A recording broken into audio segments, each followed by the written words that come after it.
ঈদের পূর্বে ঈদকে সঠিকভাবে পালন করার জন্য, সুন্নাহ সম্মত করার জন্য আমাদেরকে ঈদের পূর্বে আমাদের 10টি সুন্নত আমরা পালন করব। কয়টি সুন্নত? 10টি কাজ আমরা করব, যা নবী করিম সাল্লাল্লাহু আলাইহি সাল্লাম, সাহাবা ইকরাম বিভিন্ন হাদিস থেকে এগুলো দেখা। 1 নাম্বার হচ্ছে আমরা ঈদের চাঁদ তালাশ করব। ঈদের কি করব? চাঁদ তালাশ করব। আমরা টেলিভিশন এবং ফেসবুকের দিকে তাকিয়ে না থেকে আমরা নিজে একটু চাঁদ তালাশ করব।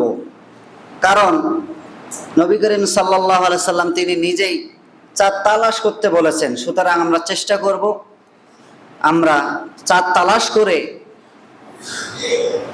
সেই দিনটাকে আইডেন্টিফাই করার চেষ্টা করব, 1 নাম্বার। 2 নাম্বার, চাঁদ দেখার সঙ্গে সঙ্গে আমরা দোয়া করব। চাঁদ দেখে আমরা কি করব? দোয়া করব, আল্লাহুম্মা আহিল্লা আলাইনা বিল আমনি ওয়াল ঈমান ওয়াস সালামাতি ওয়াল ইসলাম রব্বি ওয়া রব্বুকাল্লাহ। এই দোয়া আমরা কতজনেই বা জানি। সুতরাং আমরা চেষ্টা করব রমাদানের শেষে যে ঈদের আমরা চাঁদ দেখার পর আমরা এই দোয়াটি করব যে আল্লাহ, এই চাঁদ আমাদের জন্য তুমি কল্যাণকর, বরকতময় করে দাও, এবং হে চাঁদ তুমি, তোমার রব যে আল্লাহ, আমাদের রব সেই আল্লাহ। এটা হলো 2 নাম্বার। 3 নাম্বার, চাঁদ দেখার পরে আমরা তাকবীর পড়ব। আমরা বরত্ব প্রকাশ করব একজন, আর তিনি কে? আল্লাহ।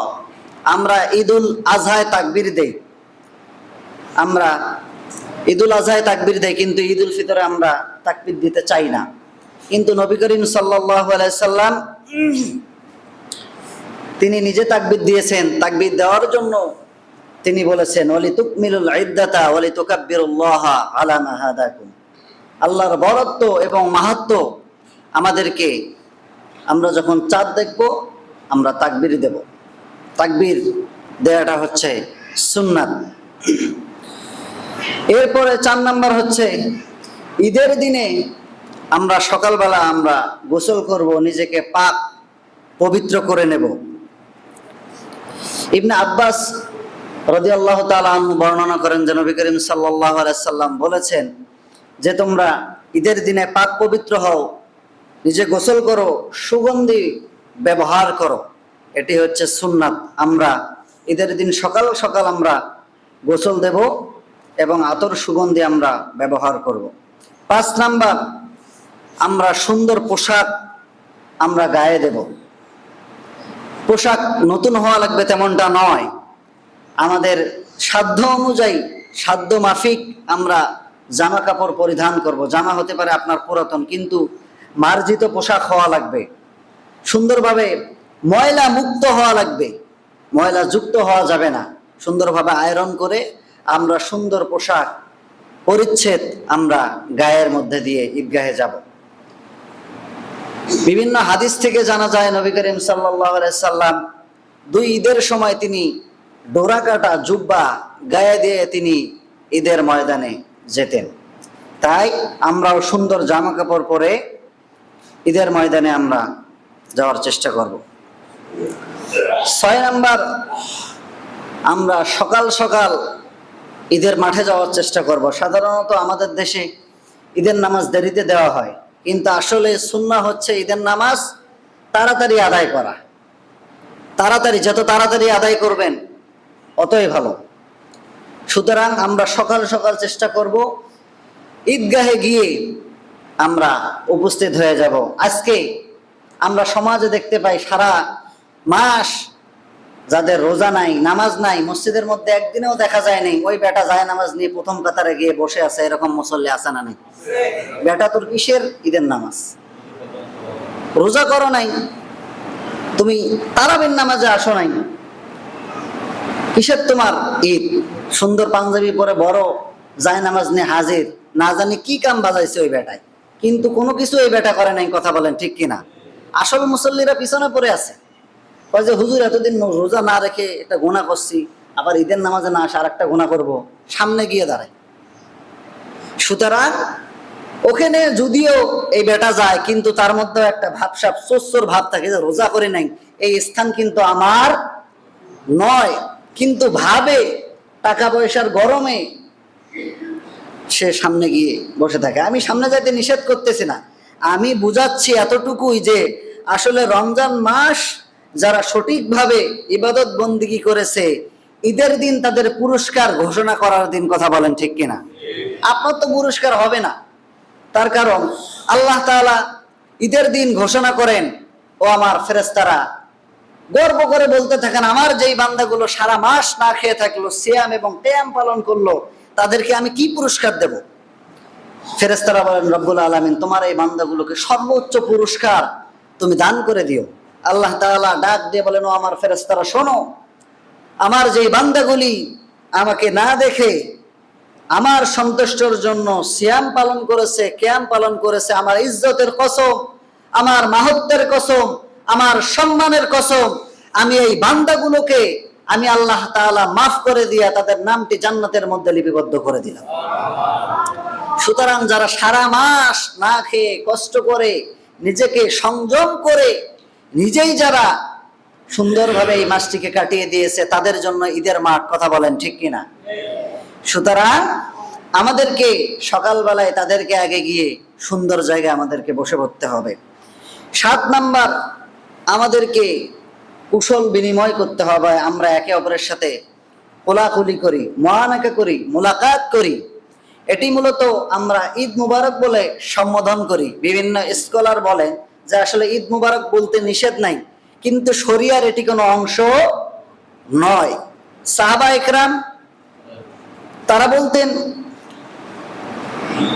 জুবাইর ইবনুল নুফাইল রাদিয়াল্লাহু তাআলা আনহু বলেন যে সাহাবা ইকরাম তারা একে অপরের সঙ্গে ঈদের দিন দেখা হলে তারা বলতেন যে তাকাব্বালাল্লাহু মিন্না ওয়া মিনকুম, যে আল্লাহ তাআলা তোমার ইবাদতগুলো কবুল করুক এবং আমার ইবাদতগুলো কবুল করুক। এটা বলার প্রয়োজন আছে না নাই?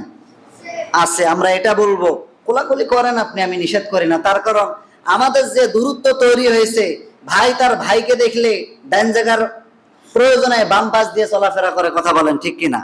আমাদের বুক মিলাবার প্রয়োজন আছে না?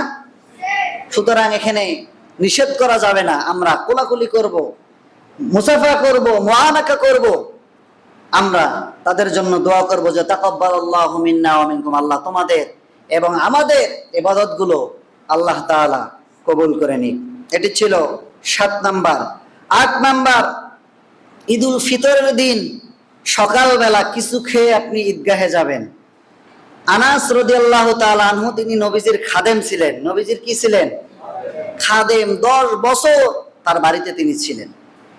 আনাস রাদিয়াল্লাহু তাআলা আনহু হাদিস বর্ণনা করেছেন যে নবী করিম সাল্লাল্লাহু আলাইহি সাল্লাম ঈদের দিন, ঈদুল ফিতরের দিন সকালবেলা তিনি খেজুর খেয়ে ঈদগাহ মাঠের মধ্যে তিনি আরোহণ করতেন। জোরে বলে সুবহানাল্লাহ। অন্য হাদিসে পাওয়া যায় যে উইত্রি, তিনি বেজোর খেজুর খেয়ে যেতেন। 3টা, 1টা, 3টা, 5টা, 7টা এরকম খেজুর খেয়ে যেতেন। আমাদের ঘরে যাদের খেজুর নাই, আমরা অন্য মিষ্টান্ন বা যে কোনো কিছু খেয়ে আমরা ঈদের মাঠে যাব ইনশাআল্লাহ। এরপরে 9 নাম্বার হচ্ছে এক রাস্তা দিয়ে ঈদের মাঠে যাওয়া, অন্য রাস্তা দিয়ে ফিরে আসা। এক রাস্তা দিয়ে আপনি ঈদের মাঠে যাবেন, অন্য রাস্তা থেকে, ঈদের মাঠ থেকে আপনি ফিরে আসবেন। এটি হলো সুন্নাহ। সুতরাং চেষ্টা করবেন যে এই রাস্তা দিয়ে গেলাম, ঈদের মাঠে নামাজ পড়ে আবার অন্য রাস্তা দিয়ে যাতে করে আমরা ফিরে আসতে পারি। এরপরে 10 নাম্বার হচ্ছে আমরা সম্ভব হলে পায়ে হেঁটে আমরা ঈদের ময়দানে যাব। পায়ে হেঁটে নবী করিম সাল্লাল্লাহু আলাইহি সাল্লাম ঈদের মাঠে তিনি যেতেন। ইবনে ওমর রাদিয়াল্লাহু তাআলা আনহু বর্ণনা করেন যে নবী করিম সাল্লাল্লাহু আলাইহি সাল্লাম তিনি পায়ে হেঁটে ঈদের মাঠের মধ্যে তিনি যেতেন। আমরা চেষ্টা করব পায়ে হেঁটে আমরা যাতে করে ঈদের মাঠের মধ্যে আমরা যেতে পারি। যেমন আমি দূর থেকে আসি, সুতরাং আমাকে তো গাড়িতে আসতেই হবে। যাদের কাছাকাছি তারা পায়ে হেঁটে যাওয়ার চেষ্টা করবেন সম্ভব হলে। এরপরে ঈদের নামাজ যে স্থানে পড়তে হয় সেটি হলো খোলামেলা জায়গা, একেবারেই খোলামেলা জায়গা, উন্মুক্ত ময়দানের মধ্যে ঈদের নামাজ পড়তে হয়। এটি হচ্ছে সুন্নাত, খোলা ময়দানে পড়তে হয়। এরপরে যেই কাজটি আমরা করব, সাদাকাতুল ফিতির আমরা আদায় করে যাব। সাদাকাতুল ফিতির আমরা নামাজের পরে অনেকজন আদায় করি, কথা বলেন ঠিক কিনা?